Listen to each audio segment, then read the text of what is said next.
ধুয়ে রেখেছিলাম, জল ঝরতে দিয়েছিলাম, সেই মেথিটা দিয়ে দিলাম।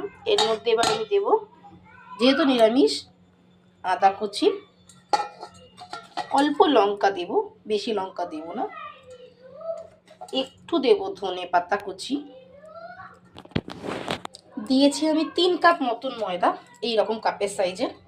সেই সাথে দিয়েছি ওই কাপের সাইজেরই 2 কাপ মতন আমি আটা। এবার আমি এতে পরিমাণ মতন মশলাগুলো দেব। এখানে দিয়েছি নুন, হলুদ, জিরের গুঁড়ো, ধনের গুঁড়ো, আর এটা হচ্ছে 1 টেবিল চামচ দিলাম আমার ঘরে বানানো ভাজা মশলার গুঁড়ো। এর মধ্যে একটু জোয়ান আছে, আমি আরেকটু জোয়ান এখানে হাতে ম্যাশ করে দিয়ে দিলাম। এইগুলো এবার আমি একটু ভালো করে মেখে নেব। আমার এখানে আটাটা মাখা হয়ে গেছে, এবার এটা আমি তেল মাখিয়ে রেখে দেবো। তেল মাখিয়ে রাখলাম, এবার এটা রেস্টে থাকুক। যখন আমি ভাজবো, লেচি কেটে কেটে ভাজবো, তোমাদের দেখাবো।